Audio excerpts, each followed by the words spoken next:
Ayan, ulit. Nakikita nyo pa? Ito na lang. Mixing time. So, ito na lang yung meron talagang ano. Solve daw natin to.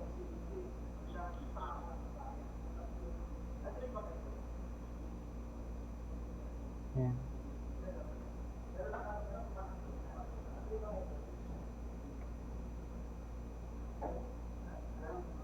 So, gawin natin is, ilipat natin. Ang aim natin sa separable equations, tandaan natin, mapaghiwalay. Bawat derivative ng variable, katabi niya lang or kasama niya lang dapat yung mga same variable niya. So, dito tingnan nyo, si dy kasama niya x, si y kasama niya dx. Dapat, paghiwalayan natin at magkabalikan yung mga same variable. So, pwede tayong mag-divide dito ng y times 1 plus x, both sides. Or pwede kang mag-cross multiply kung saan yung mas naiintindihan mo. Pero pag nag-divide ka kasi ng y times 1 plus x, makakancel ito. So, dy na lang, y na lang yung may natitira sa ilalim. Dito naman, si y naman ang makakancel. So, 1 plus x. Pag nire-write natin, yun na. Lahat na ng x or function ni x ay nakay dx, lahat na ng y nakay dy. Pag napag-separate mo na sila, pwede ka nang mag-integrate both sides. And therefore, ang integral ng dy over y is ln of y. And ang integral ng dx all over 1 plus x is ln of 1 plus x din. Okay, mayroon tayong absolute value dapat lagi kapag ln yan kasi bawal ang negative. Walang ln or walang natural logarithm ang mga negative. At dahil ang integrate ka, maglalagay ka lagi ng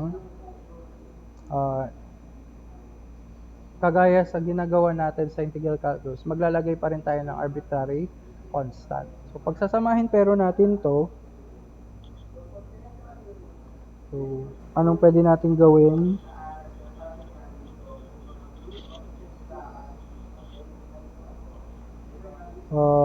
Pwedeng ilipat natin itong ln of x. Ayan, equals c. And property ng logarithm, di ba, kapag separated sila ng subtraction, pwede mong pagsamahin ng nag-iisang logarithm na lang, pero dahil subtraction, y all over 1 plus x, where x should not be equal to 1. Yan. And then equals c. Tapos, di ba ang base ng natural logarithm ay e? At properties ng logarithm yan, kapag logarithm of b to the base a equals c, pwede natin i-rewrite as a exponent c equals b.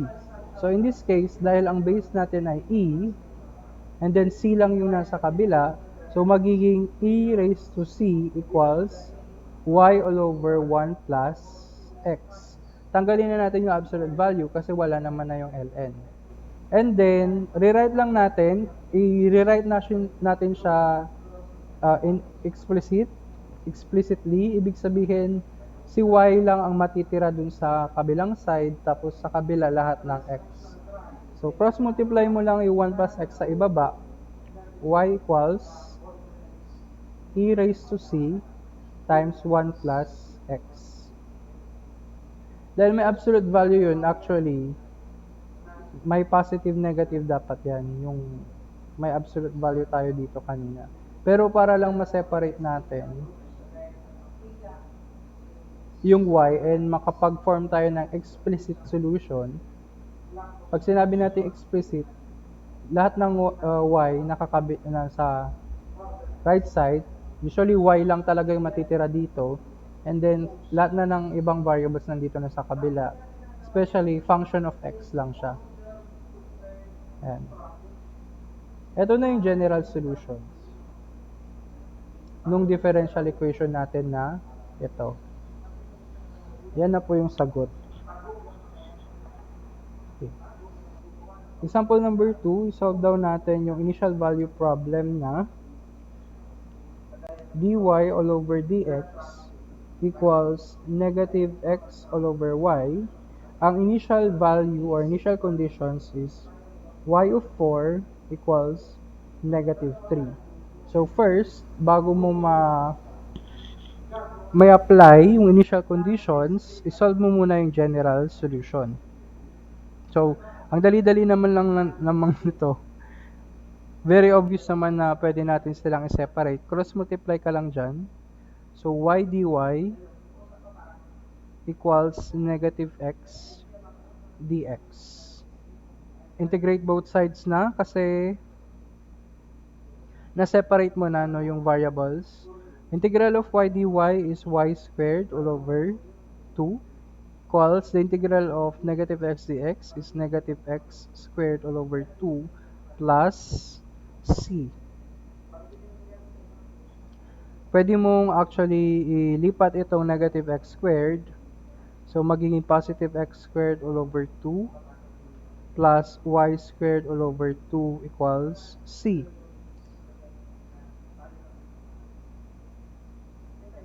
You can multiply both sides of the equation by 2. Then you get x squared plus y squared equals 2c. Pero again, di ba yung 2c, constant pa rin naman si c at kung kahit anong value.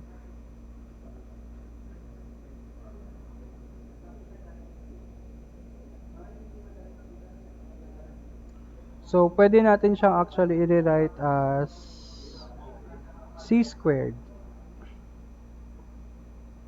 Yan. Pwedeng c. Pwedeng c squared. Pwede. Constant naman si c. Pwede mong gawin kahit anong value niya kasi kahit anong number naman siya. No, kung 2c, c squared, as long as constant pa rin yung lumalabas, c cube, pwede mong gawin sa kanya lahat kasi constant nga siya, flexible siya. Para actually, pag ginawa mo yan, mapapansin mo, ito yung general solution. And so kasi pag renaf mo yan, that is a graph of a circle. No, so ang solution ng differential equation natin is actually lahat ng circles with radius c. However, initial value problem siya. At ano ang given na initial value kanina? Y of 4 dapat negative 3. This means that x is 4 and y is negative 3. So, solve natin. From the general solution, let's solve for c. So, 4 squared plus negative 3 squared plus c squared. That is 16 plus 9, equals yon. Equals c squared. 25 equals c squared. Obviously, ang c natin is 5. Substitute muna siya doon. So, ang solution ng initial value problem natin is x squared plus y squared equals 25.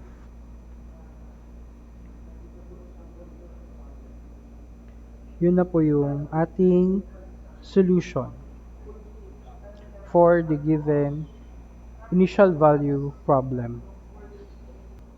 Example 3, mag-solve lang tayo na mag-solve sa separable equation. We have solve dy over dx equals y squared minus 4. Walang variable na x. Napakadali lang. Mag-cross multiply ka lang or mag-divide ka ng y squared minus 4. Mag-multiply ka ng dx. Excuse me. Equals dx. Nag-cross multiply lang tayo, no? Okay. Tapos, na-separate naman na siya. Kaya, pwede ka nang mag-integrate actually. So, ito,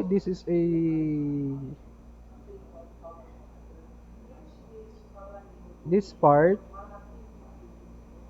hindi mo pwedeng integrate agad-agad and then sabihin mo, let u equals y squared minus 4. No. Tapos mag-integral ka ng 1 over u du. Kasi ang du ng y squared minus 4 is 2y dy. Kailangan mo ng isang y. Wala kang y sa taas. No, hindi ka pwedeng mag-ln of u dyan. So, pwede, gamitin mo siguro ang pinakamadali dyan is mag-partial fraction ka na lang. Dito tayo sa partial fraction. Okay, ang partial fraction ng y all over y squared minus 4. Difference of squares, actually, ang 1 all over y squared minus 4 can be expressed as sum and difference, product. So, y minus 2 and y plus 2. And dito, ito na yung pwede mong i-partial fraction.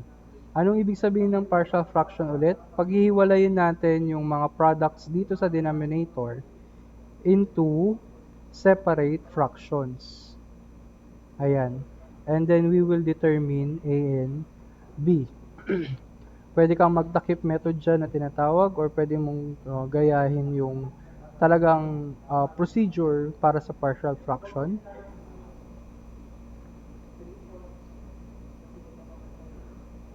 Pag pinagsama natin itong nasa taas,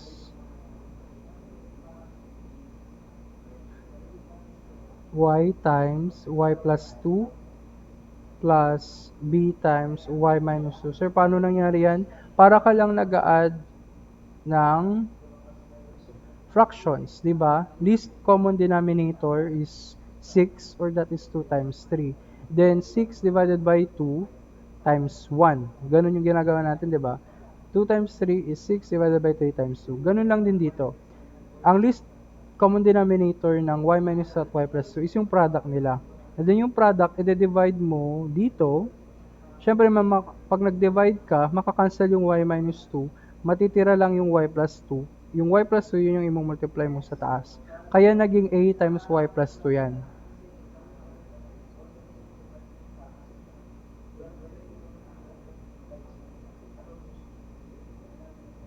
Ganon din yung b, kaya naging b times y minus 2. And as you can see, parehas na sila ng denominator. So, by inspection, dapat yung numerator, para maging equation yan, the numerator should also be equal. Ayan. So, kinuha ko na lang yung numerator. Meron tayong takip method na tinatawag. Or, maglet ka ng y equals 2. Pag nilet mo na y equals 2, pag 2 ito, 2 minus 2 is 0, mawawala na si b. 2 plus 2 is 4. So, 1 equals 4a, or that is a equals 1/4.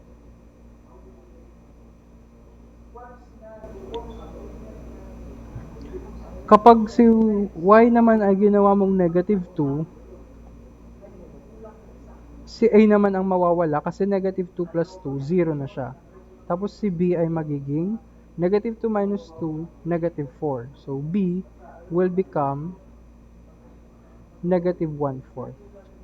And therefore, ang partial fraction natin dito sa taas is 1/4 y minus 2 plus negative 1/4, or gawin na nating minus 1/4 all over y plus 2. Yun na yung actually ang ipapalit mo dito sa dy all over y squared minus 4. Taas ko lang. So, itong dy all over y squared minus 4, ang magiging kakahinan yan, 1/4 y minus 2 minus 1/4 y plus 2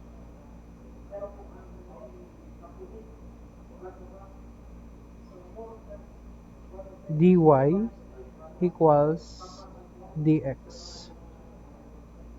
Kung gusto mo, pwede mong i-factor out si 1/4, tapos si dy distribute mo, dy all over y minus 2 minus dy all over y plus 2 equals dx. Dito pwede ka nang mag-integrate.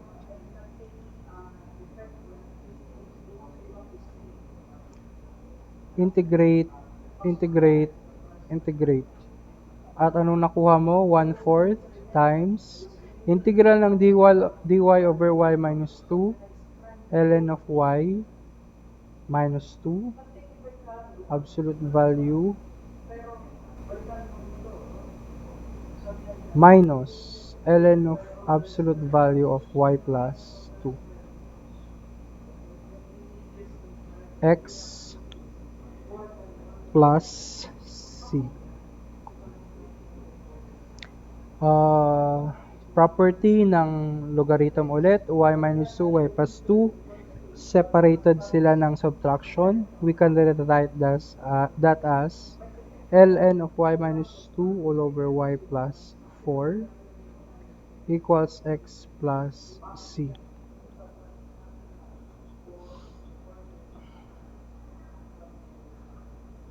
1/4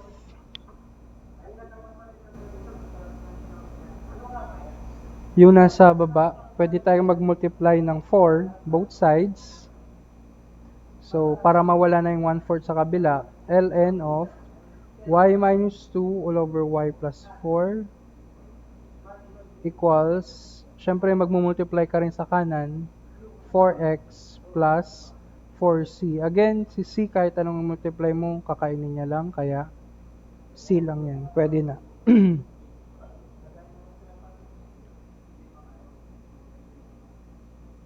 Ay, sorry, nag-zoom. Hello?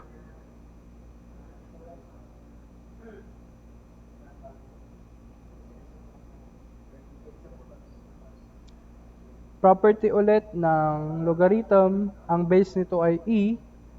Pag nire-write natin yan, magiging e raised to 4x plus c equals y minus 2 all over y plus 4.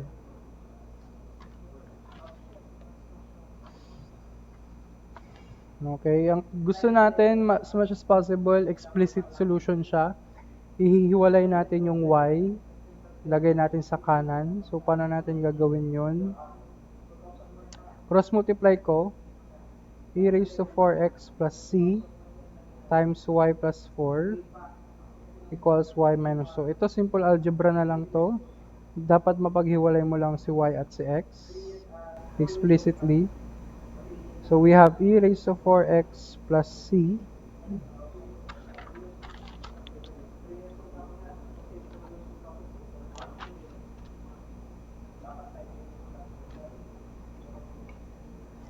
times y, distribute natin, plus 4 e raised to 4x plus c equals y minus 2. Lipat ko yung isang y, yung nasa kanan, so minus y yon.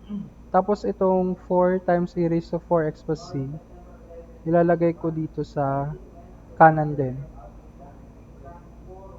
Pero magiging negative yan.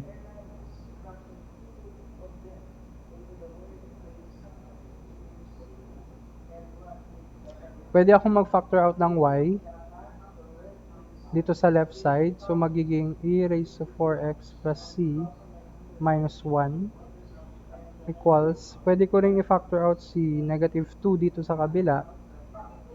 Negative 2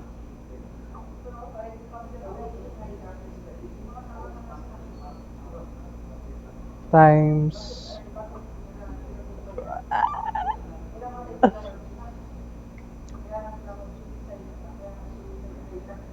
2 e raised to 4x plus c minus 1. Bakit siya may minus 2? Then, i-divide na natin. Ayun no, napaghiwalay na natin siya.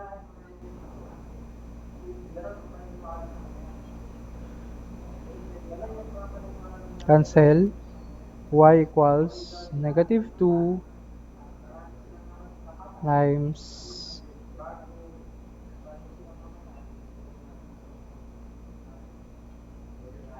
2a raised to 4x plus c minus 1 all over e raised to 4x plus c minus 1. Bakit mayroon siyang 2 sa kabila? Yan, pwede mong i-rewrite yung e raised to 4x plus c as e raised to 4x times e raised to c. And again, yung e raised to c is another constant. Is a constant, c is a constant, so e raised to c is still a constant. So, pwede mo actually palitan yung e raised to c ng c na lang. So, magiging ganyan. C times e raised to 4x. So, magiging negative 2 times 2 times c e raised to 4x minus 1 all over c times e raised to 4x minus 1. Kung gusto mong mawala yung negative 2 dito sa kabila, pwede mong baliktarin. Imbis na 2c e raised to 4x minus 1, gagawin mong 1 minus 2 c e raised to 4x. Ganon din yung kabila, pwede rin naman.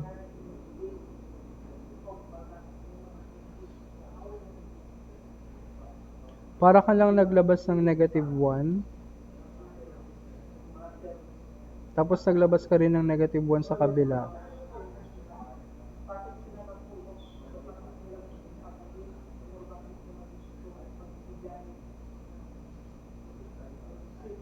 Pero nagtataka ako bakit may 2 ito. Dapat wala itong 2. Dito tayo nagkamali. Dito ako nagkamali, naging y plus 4. So, dapat 2. Kaya pala nagtataka ako. Dapat 2.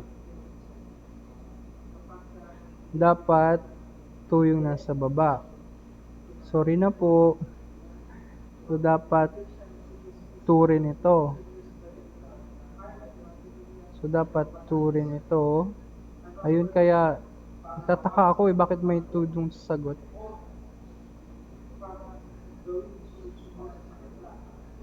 Pero tama yung 4x, diba? Kasi nag-multiply tayo ng 4.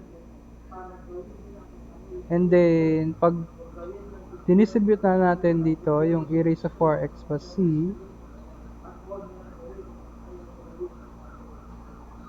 two lang siya.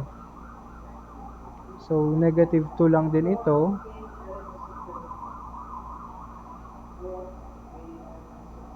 Kaya walang 2 dapat dito.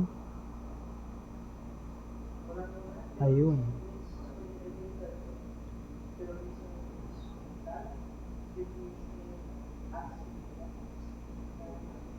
So, yun. Tatanggalin lang na natin yung 2. Kasi mapa-factor out. Pag pinactor out natin yung negative 2 dito, diba, wala na siyang coefficient. C e raised to 4x plus c. Ayan.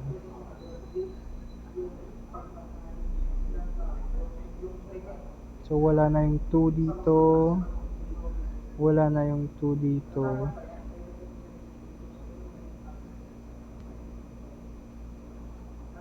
Yun. Wala na rin yung 2. 2.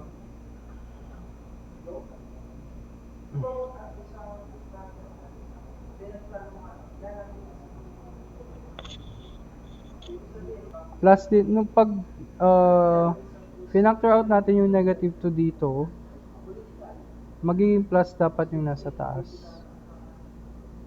So, ayan, plus. So, pag binagbaliktad natin,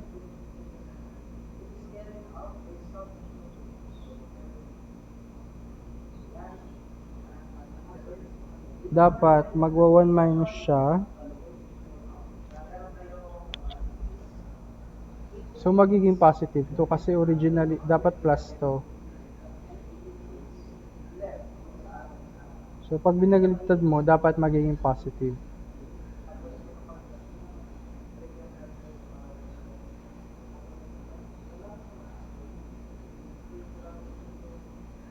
Dito naman, pwede naman na ito yung nandito. Kahit hindi mo siya baliktarin. Okay lang naman.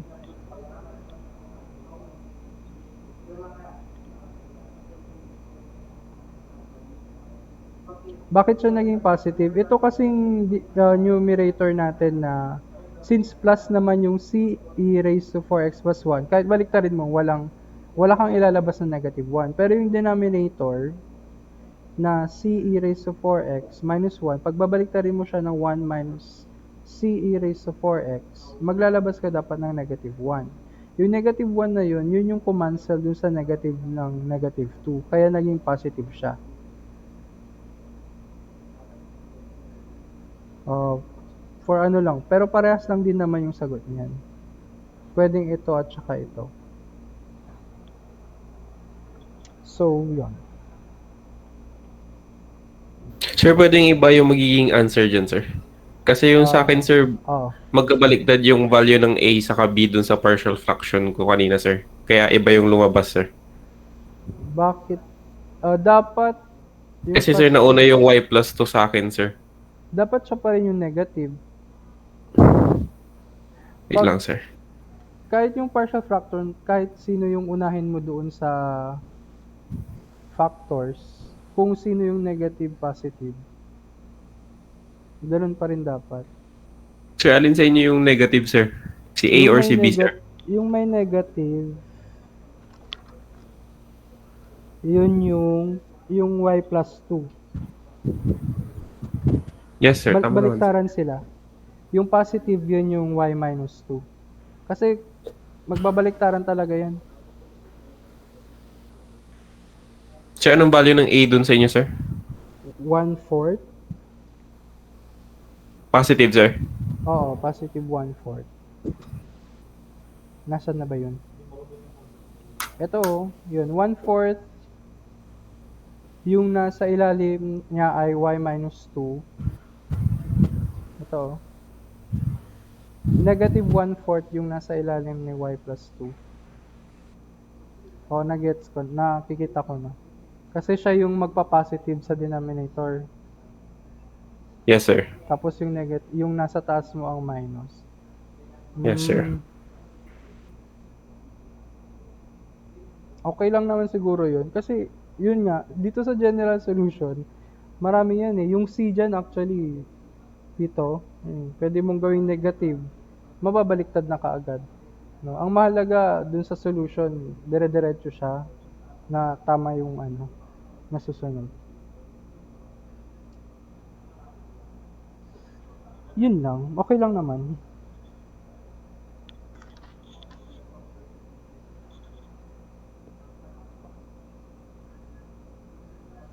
O ito, isa pa. Last na. Para masulit natin hanggang 11. Solve. Example 4 na ba to? E raised to 2y minus y cosine of x dy all over dx equals e raised to y sine of 2x given the initial conditions y of 0 is 0. Double check. E raised to 2y minus y times cosine of x dy over dx equals ey sine of 2x. Mag-multiply at divide ka ng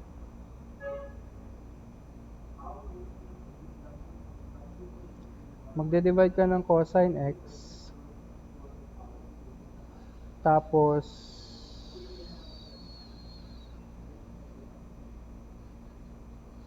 sine of 2x hindi. Pag ganito, pwede mong gawin, dahan-dahanin mo na lang.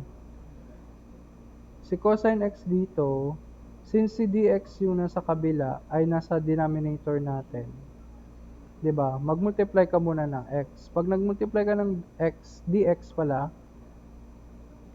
sa buong equation, ang mangyayari, makakancel yung dx dito sa left side. So, e raised to 2y minus y cosine of x dy equals e raised to y sine of 2x. Tapos yung kabila, siya yung magkakaroon ng dx. So, matitira lang dapat dito yung mga x. Sa left side yung mga y. Kaya kailangan mo dito mag-divide ng cosine x sa left side. Sa right side, magde-divide ka ng e raised to y. So, yun yung i-divide mo both sides. Cancel dito. So, matitira sa left side, e raised to 2y minus y all over e raised to y dy. Then, on the right side, sine of 2x all over cosine of x dx. Yung sine of 2x all over cosine of x is actually, pwede mong i-simplify using identity. Ang sine of 2x is double angle formula yan, or magiging 2 sine of x cosine of x yan. And since dinivide mo siya ng cosine x, mag-divide ka ng cosine x dito, makakancel yung cosine x. So, 2 sine x yung pupuntahan nitong nasa ibaba. And then, itong nasa left side, sa bandang mga y, pwede mong i-separate yan. Dito, lagay ko na lang sa gilid, no? Sa separate na fraction, tig-isa sila ng fraction na e raised to, denominator na e raised to y. Itong e raised to 2y over e raised to y ay simplified, can be simplified to e raised to y. No? Subtract mo lang yung exponents. And then, dito, wala ka namang masusubtract dyan.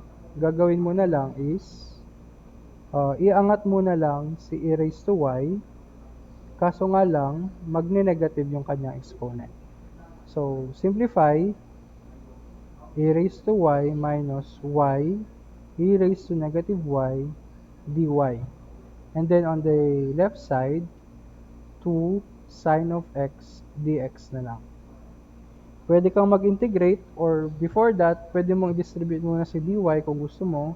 So, e raised to y dy minus y e raised to negative y dy equals 2 sine of x dx. Ayan, pwede ka na mag-integrate.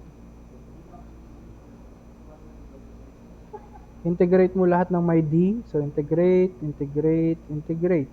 Integral ng e raised to y dy is simply e raised to y. Itong integral ng e raised to negative y dy, dito ay integration by parts.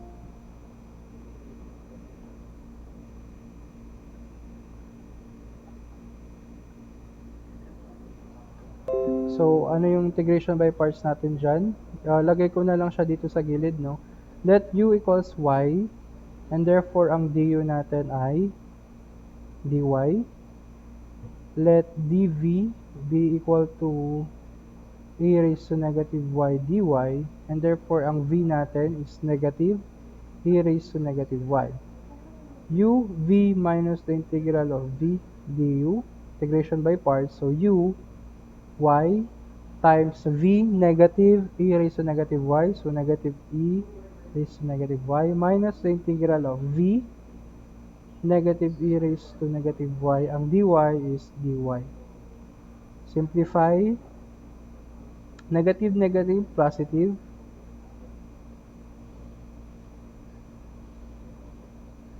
And then the integral of e raised to negative y dy is minus e raised to negative y. Ito na yung sagot doon sa banda. May minus tayo sa labas, so huwag niyong kakalimutang maglagay ng parenthesis. Kasi pag di mo yan nilagyan ng parenthesis at hindi mo na-distribute yung negative sign, mali na kaagad. Kaya lagyan natin yan. May iba yung sign kasi. Ayan. Burahin ko lang yung napakapangit na brace. Negative to, negative. Negative y. Yung sa right side, ang dali lang yan, si 2 ilabas mo, tapos integral ng sine of x, cosine of x. And then, syempre, huwag kakalimutan. Baliktad pala. Pag integral ng sine, dapat negative cosine. No, yung derivative ng sign ng positive cosine. Sa integral, ang integral ng sine ay negative cosine. So, huwag kakalimutan si plus c. Distribute natin yung negative sign dun sa right side. We have positive y e raised to negative y plus e raised to negative y equals negative 2 cosine of x plus c. Okay. Ang initial value problem natin is y of 0 should be 0. So, isa-solve lang natin, substitute lang natin yung 0, 0 dito. So, e raised to 0 plus 0 times e raised to 0 plus e raised to 0. Negative 0 yun, no? Pero 0 kasi negative 1 times 0 is 0. So, e raised to equals negative 2 cosine of 0 plus c. E raised to 0 is 1. 0 times e raised to 0 is 0. E raised to 0 is 1. So, 1 plus 1, 2 equals cosine of 0 is 1. So, negative 2 plus c. And therefore, c is equal to, lipat mo yung negative 2, magiging positive 2 plus 2, 4. Then, yung c na yun, lalagay mo na dito sa general solution natin kanina. Yan. Substitute lang, e raised to y plus y e raised to negative y plus e raised to negative y equals negative 2 cosine of x plus 4. I-arrange mo lang para lang mauna yung negative, ay mauna yung positive. Dito, unahin ko lang si 4. Parehas lang din naman yun, pero wala lang. Unahin lang yung positive. Yan yung sagot